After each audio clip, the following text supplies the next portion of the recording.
back to the Unfiltered Trainer. This is episode 2. I am your host, Gina, aka Gina Marie Fit, and this is the birthday episode. I've taglined it the birthday I wasn't quite sure if I would see. So today we are going to get real and raw. We're going to talk about mental health, the triggers of mental health, what exactly that means, and how that relates to my birthday. So something that I don't necessarily talk a lot about, especially when I meet new people. It's something that people slowly start to figure out is I don't talk much about my parents and particularly my biological mother. And that is because when I was younger, she decided that she no longer wanted to do her job as being a mom. And she had dropped us off at our grandparents' house. And that was it. And I have never seen her since. And for me, it was one of those things that when the person that's supposed to unconditionally love you, when they don't want you, it gives you this sense of just like there's no way you can find your worth. There's no way you can find value in yourself. I spent such a long time in my life striving for perfection, working exponentially hard, thinking that if I accomplished this goal, or if I got this, or if I did that, that maybe it would be enough and she would come back. And I spent most of my youth thinking like that until almost the age of 30, which is really crazy to say out loud. And it's really crazy to admit, but that actually gave me a really significant complex that I had to work through multiple times in my life because I would hold on to friendships and relationships well after they needed to be done because I had this constant sense of internal abandonment. And when I would fail at relationships and things would go south, or I would have a friendship dissolve, I would stay so much longer than I knew I inherently should have because I didn't know my sense of worth and I didn't know my value and I didn't know how to establish boundaries. Instead, I would just strive to be super likable and hope that if enough people liked me, I would like myself. And then I turned 30. And it was like somebody flipped a switch in me and I just suddenly stopped caring about what everybody thought about me. And I made the definition, the foundation of this next chapter of my life as to what does Gina want in her life? How do I want to be? Who do I want to become? And what do I want to be known for? And I say my birthday is one of my biggest triggers for my mental health because I didn't used to celebrate it. There's something about celebrating the day that you came into this world, which is supposed to be such a joyous day, and resonating that with the fact that the person that gave you life did not want you. And for a really long time, I didn't understand the purpose of celebrating my birthday because it seemed so meaningless. And we had even talked about like choosing another day during the year to celebrate where I didn't have this heaviness and this weight associated with my existence. And it's still something, as I'm speaking on this podcast, that I struggle with when my birthday comes around is just this weird void that I will always have because I will never get to understand why things had to be the way they were. I have made great peace with the circumstances around my childhood and things that had happened to me and the transition from her making the decision she made to us being super blessed to have our biological dad was in our life. He took over his siblings, my grandparents. I didn't realize until a lot later in life how different my upbringing was because I didn't know any different. And you don't notice those things until you start to meet new people and they ask questions. To me, I just had this really awesome situation where we spent a lot of time with our grandparents and they made us dinner while our dad worked, and they would run us to all of our sports. And we had this really large family that kind of just enveloped us, and we didn't get to realize what we really had been through until we were older. And I feel like I am so grateful because of that, because even though the circumstances were not normal, they made it as normal as possible. And I feel like that is why we honestly should have been probably so much worse off. But my siblings and I have really done great in being successful, hardworking people and just generally trying to be good-hearted people.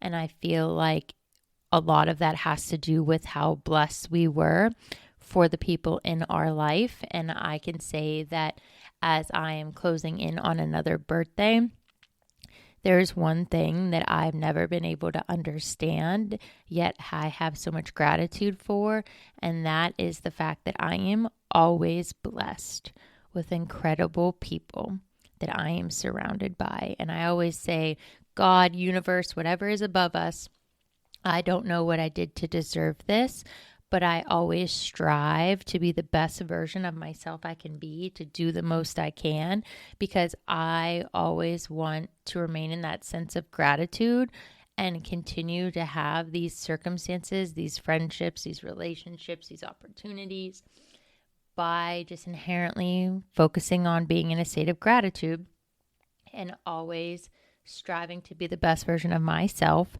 so that I can continually earn these relationships. And as I say that out loud, I get like a knot or like a hiccup almost in my throat, because I'm still trying to prove my worth to everyone.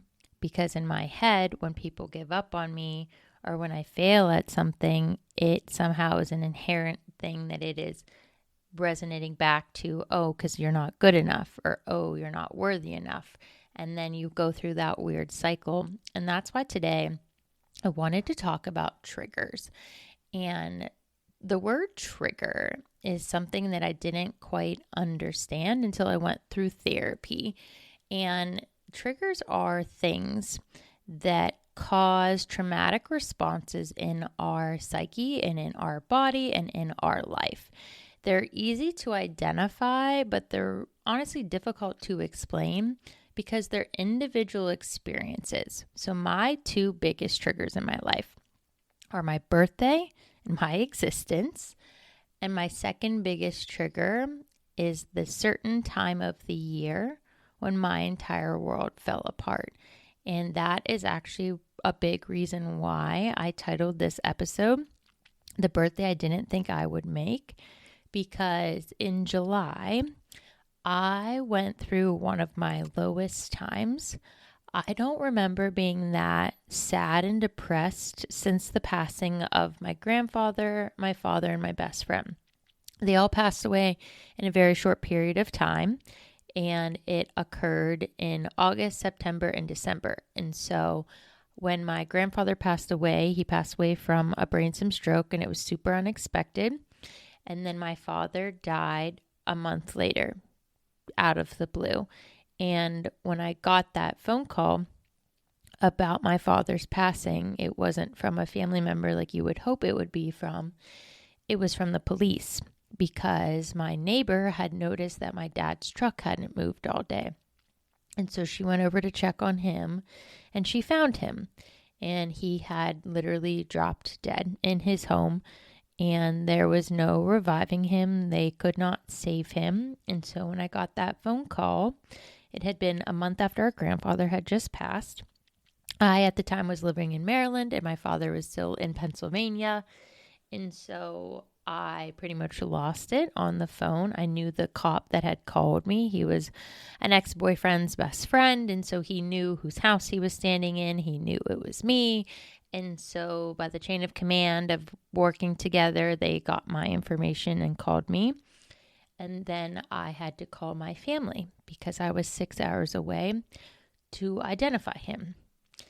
And shortly after that, not too long, my best friend who had been battling cancer had found out that she was terminal. And so through this roller coaster of losing three of the most important people in my life, the people that had given me, had helped me define who I was, who had been unconditionally loving and supportive, who were able to pull me out of really dark times, were all gone. And so this particular time of the year shakes me up to a point that I honestly almost can't function. And it's just this overwhelming sadness that comes in over me. And in July, it was looming that it was coming. And I had already been really struggling. I had developed panic attacks this year, which is just something we will talk about in another episode, as the result of extreme stress, being in a situation I did not belong in. And so in the month of July, I had really taken a turn. My anxiety attacks had gotten really bad. I never had experienced that until this year. And the inability to breathe that comes with that is so absolutely terrifying. I'll never forget the first one I had. It actually happened at work, and I had to walk out of the class I was teaching and walk down the street. I couldn't catch my breath. And I'm so grateful for my friend Ashley, who happened to be walking down that street as it was happening. And I literally just lost it in broad daylight on this sidewalk and couldn't compose myself. And I had been dealing with that for a while, and they had gotten really bad in July. And I remember in July just being lower than low, truly trying to figure out why I was still here. Here I am. I've survived so much loss, so much grief. I have been through just a lot of crazy scenarios that will be in many episodes. And, sometimes you look at yourself in the mirror and you just think to yourself, how am I still here? Why am I still here? And at the time, I was really going through a lot in my life, loss of friendships, dealt with some not nice people here.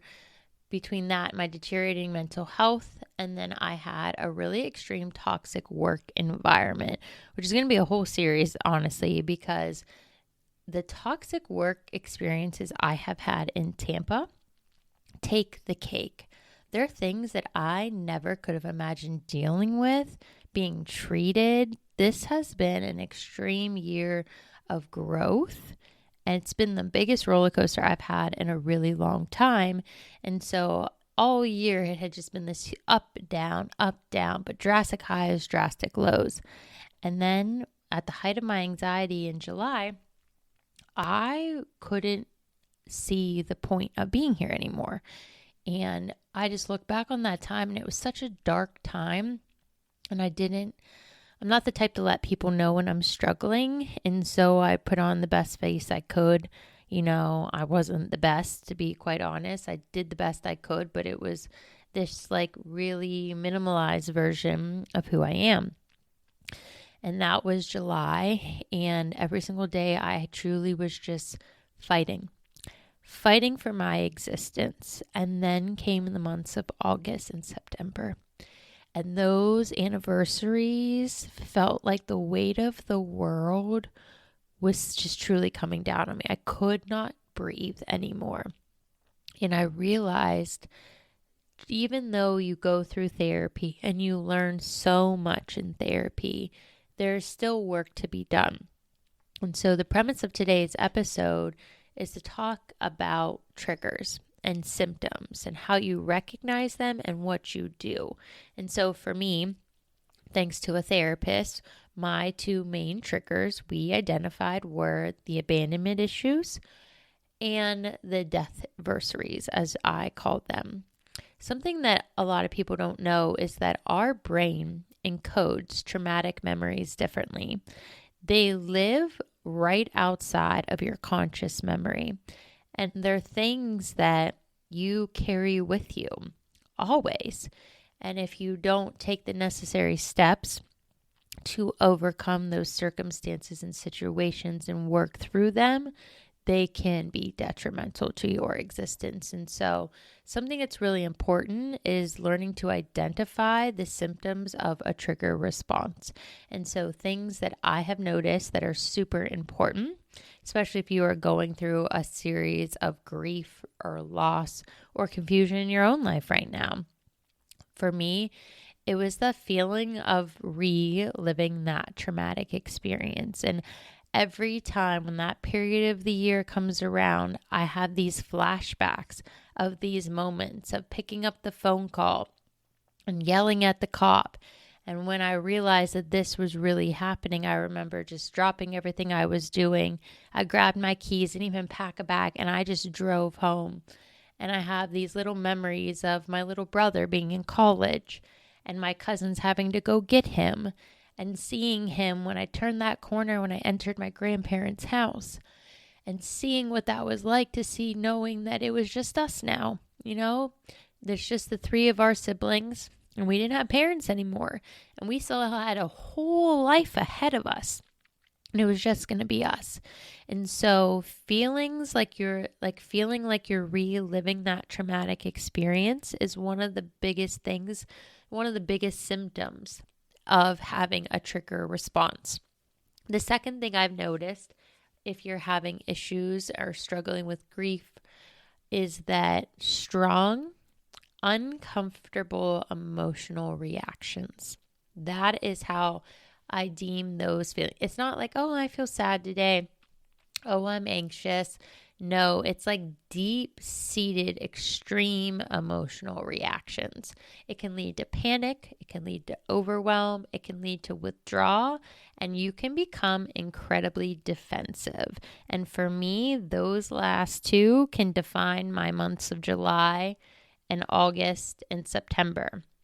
I withdrew from everybody. I stopped talking to people. I was only going to work. I was avoiding people. And then I was very short with people because I was so defensive, because I didn't want anybody to know that I was struggling as bad as I was. Part of that is because I don't ever want anyone to feel responsible if I had made the decision I was considering making. I never wanted somebody to feel like they could have helped or saved me. I didn't want anybody to be responsible for my depression.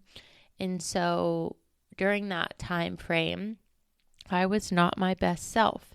And I definitely have moments where I wish I could take them back. You can only apologize so much. I feel like sometimes if people don't know what it's like to endure as much loss and grief as I have, it can be really hard for people to process my life and be understanding. Also, things I've noticed that are super important, like symptoms of a trigger response, are the changes in your body. It's really common to have your heart rate increase, to sweat, to have difficulty breathing, and this sense that you lack control. And for somebody like myself, who is extremely OCD, organized, planned to a T, that sense of losing all control can truly just send you over the deep end, and it can be extremely hard to come back from. What develops for me, and I know are super common symptoms, my therapist said, I have always had this need to disappear, like to run away. That is how I have solved all of my issues. And when I say solve, there's air quotes, because I didn't solve anything. I have always just left. My entire life, I have just picked up and moved anytime I just didn't want to deal with things. Until I moved to Tampa, the longest I had lived anywhere other than my hometown was 9 months in Philadelphia during a contract for work. When I say I just picked it up and ran, that is literally my entire adult life. I just would pack my bags and on to the next, and it was always an exciting adventure. It was something new, and that was my avoidance strategy to not deal with what I needed to deal with, and I just kept it moving. Withdrawal is the big one, and then avoidant behaviors. And so for me, I wouldn't deal with the things I needed to deal with. I wouldn't talk about them. I would just avoid them. I would negate conversations. I would leave. I would disappear. I would turn my phone off on anniversaries. I would just avoid the issue at all costs. The last symptom that's really important when identifying what are your triggers is the ones that cause extreme negative thoughts. They're called automatic thoughts. Automatic thoughts are the things that pop into your head when faced with the trigger that cause extreme anxiety, guilt, and depression. And for me, I have this inherent thought process that when I get extremely sad, my automatic thought is that the world would be better off without me. And I've been dealing with this for the majority of my life, actually. I went through therapy after my biological mother gave us up, and we identified that very early on as for some reason, that is where my brain goes. Like my brain just thinks, the world would be better off without you. Like you're not doing enough, you don't matter enough, you're not good enough. The world would be better off without you. And that is just this natural process that my brain goes through. And then I have to work my way through that and work my way out of that because I know that's not right. But when triggered and I face these time periods, that is where my brain just naturally goes. And so once you notice symptoms of your triggers, what's really important is learning to recognize those triggers. And so if you're starting to have these moments right now in this podcast and you're like thinking about scenarios you've been through, pay attention to how you feel. I always notice the extreme anxiety, overwhelm, the inability to calm myself down, or the inability to reason with myself or other people to reason with me.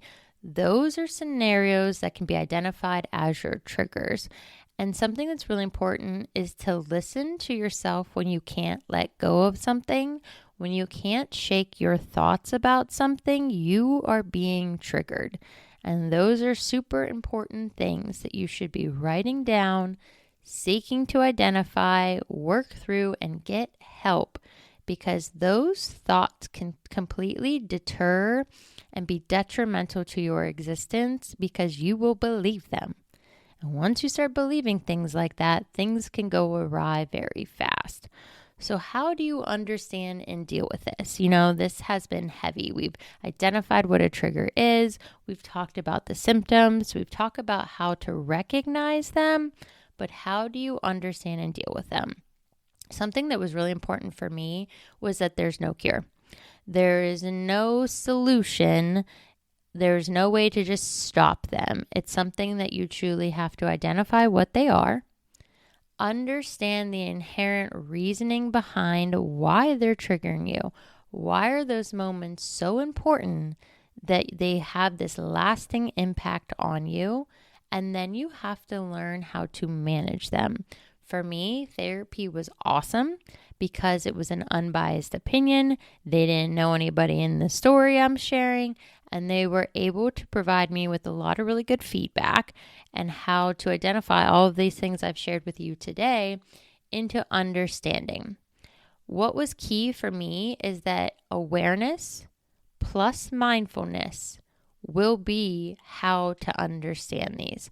So when you're aware of what your triggers are, your feelings, your emotions, and then you include mindfulness, you will be able to understand yourself, your scenarios, the people around you better, and you'll be able to work through these triggers that when you're faced with these moments or these symptoms, or for me, these anniversaries, you can manage it, work through it, and be better off because of it. And so super important things that this is kind of like your takeaway, your call to action today is a 5-step process that I worked through myself that I still use to this day. The first thing is to notice patterns, routines, things that once felt familiar. Pay attention to your reaction to them and pay attention in those moments when you need to focus on you and you need to focus on self-care. Focus on your needs, your actions, your desires, and your wants. The second thing when you're enduring one of your trigger responses is to rest. Remove yourself from the scenario, take time for you, and process everything you're going through. For me, it's extremely emotional and exhausting, and I sleep a lot. I sleep a lot around the anniversaries. I sleep a lot leading up to my birthday. In some way, that can be an avoidant behavior, but also it's something that needs to happen because it's the exhaustion that can lead to those thought patterns and those automatic thoughts that can lead to processes that you don't necessarily want to endure again. The third thing is to understand why.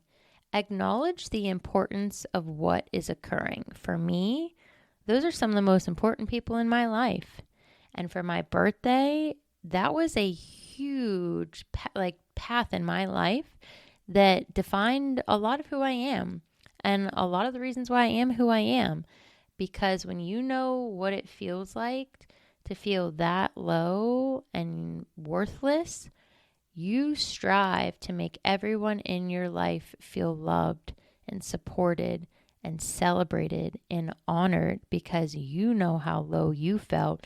And I would never want anyone to ever feel as sad as I felt when my mother left. Fourth thing is to seek therapy and develop a support system. I was really embarrassed when I found out that people were talking about me and my mental health and they were judging me for the things that I was posting on social media. It was really hurtful because when I was posting on social media in the beginning of my health and fitness business, I never thought I'd develop anything, not a following, nothing. I had no idea what was going to be ahead of me. And it is because I was so vulnerable, open, and honest that I did develop a small following. And the fact that people had a lot to say about what I was posting on social media was so hurtful because my friends on social media are part of my support system. And when you don't have parents to go to and work through things, sometimes just putting it out there, sharing what you're going through, and the immense amount of feedback I would get from people when I would share what I was going through is how I'm still here today. It's how I survived the month of July and August and September, and how I worked through everything I had gone through because I was putting myself out there. And I was getting tons of messages back, people appreciating the vulnerability, being open, being honest, being real, being genuine.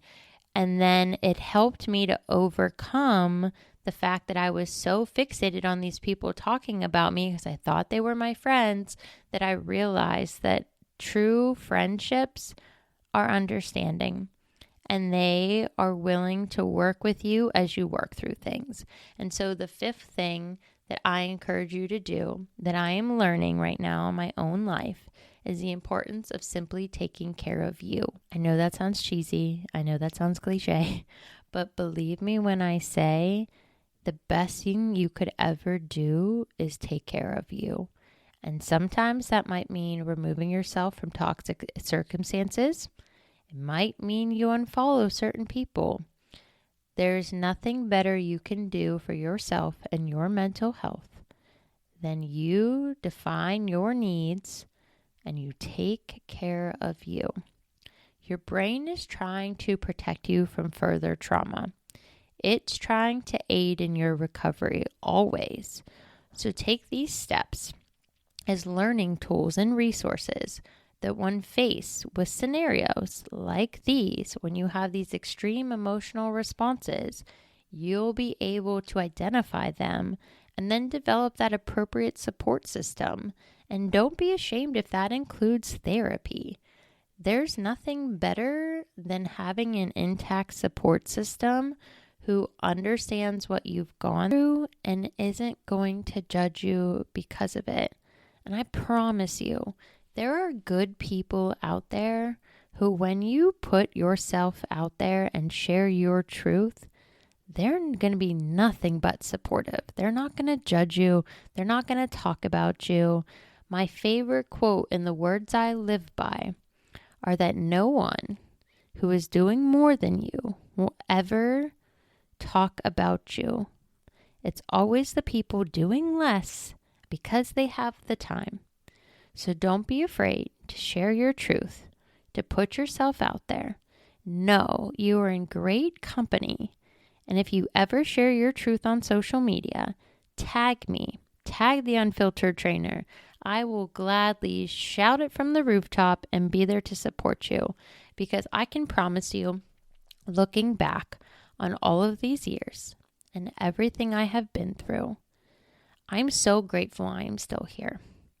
There are moments this year that I did not express those words, and I thought otherwise. But I'm on the other side of a lot that's happened this year, and there are so many incredible things coming in 2024 that I know for a fact when you lead and you are a genuine, kind-hearted person and you have the best intentions, the outcomes can be questionable sometimes, I will be honest, but you have the best intentions and you really just try to lead from the front, being a good person who's open and honest. You keep working hard, you remain resilient, and you'll get there. It's never on our timeline, I can tell you that. But the good things will continue to come if you stay the course and you don't give up on yourself. So today, I want you to share your truth. And if you do, tag me in it so I can be there to support you. And if you haven't yet, make sure you subscribe because we've got episode 3 coming.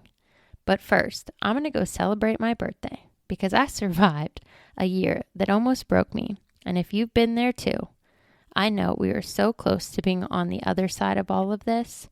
Don't lose sight of what's to come. Stay tuned, and I'll talk to you soon.